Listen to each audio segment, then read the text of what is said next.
All right, guys, well, I'm back today with a very interesting rifle out to the channel sent over by Anderson Manufacturing. If you follow the channel, you'll know I've been reviewing Anderson products for years now, but I've never worked with them direct, and this is the first rifle we've touched base on. Now, with that being said, them sending it over is not going to affect my reviews and opinions of this setup, but I already do like Anderson products, especially some of their high-value lowers for the price point. Now, what we are looking at is a clone build or a copy build. It's not a one-to-one, but it's pretty darn close, and it does a great job, again, at that high-value price point. This is a copy of the M16A4, quad rails and all. It's got the really long 20-inch barrel that you find on a traditional M16A4, and on top of that, it comes with that front sight post and quad rails. It looks absolutely awesome. But does it function? Let's dig into the specs and features and its performance down at the range. Before we do, I want to give a huge shout out to AAC Ammo for sending the ammo over to help make this video. I've run about 5,000 rounds of their 5.56 with no issues whatsoever, and it just chugged along amazing in this setup. For more information on AAC and the wide variety of options that they offer, definitely check out the campsite page, scroll through there, and you'll find what you're looking for. And again, thank you to these guys for always helping out. Now back into the setup. Now, the M16A4 is actually a rifle that some of my buddies carried while they were in the service. And I hear a lot of them talking about wanting to get another one for their just civilian life. And they don't necessarily want to drop all of that coin on the FN copy, which can be well over 3 times the price of this one. So the MSRP on this guy is a little over 6, and I imagine the street price would be a little bit less than that. So for that type of coin, this is an absolutely great rifle to give you the look and feel and really function of that M16A4, but at a much better price point. At the front, we've already talked about, it's got the standard A2 birdcage flash hider, no issues there, and it's really hard to get everything on camera, but I'll show you that. And it's attached to that 20-inch barrel. Now, that barrel is actually 4150 chromoly vanadium steel, which is a great steel, especially for a high-value rifle. You've got that fixed front sight post, bayonet lug, and overall, it's been a great barrel down at the range. Its attack driver was running iron sights at 150 yards, plinking targets all day, no issues whatsoever. Now, this is not set up to be a precision rifle. Again, it's a copy rifle. If you wanted a more precise rifle, I would recommend something with a free-floating rail system, no front sight post to run optics a little bit better. I mean, but that's not why you're buying this. You're buying this because it is a copy of that M16A4. Now, the rails surrounding that rifle-length gas system and barrel are done pretty nice, but they're not the greatest in the world. And this is where you start to see the differences between an Anderson setup and something like the FN setup. You also see the differences between these rails and true KAK rails, or yeah, I mean, there's just a big difference between these rails. One thing to note is when they are coating them or when they're painting them, you can see like right in there, they're not really getting coating down the entire rail system. Now, for me, that doesn't bother me, but if I can get the angle right there, you guys can see they're not coated right there. They're either not painted or whatever, and it's kind of frustrating, but it's not that big of a deal. It's not the end of the world for a rifle you're going to be using, and again, it's a third of the price of the FN.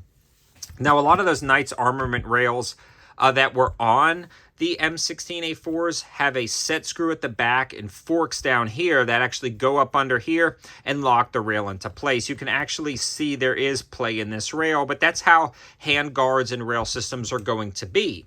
Now, those Knights armament rails are going to cost you half the price or even close to 2/3 of the price of this entire rifle.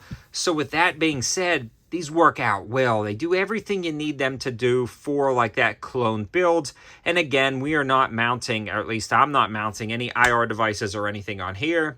Simply this guy right here, a couple of hand stops, and you know, it works out great down at the range. I'm not changing anything about it. I love it.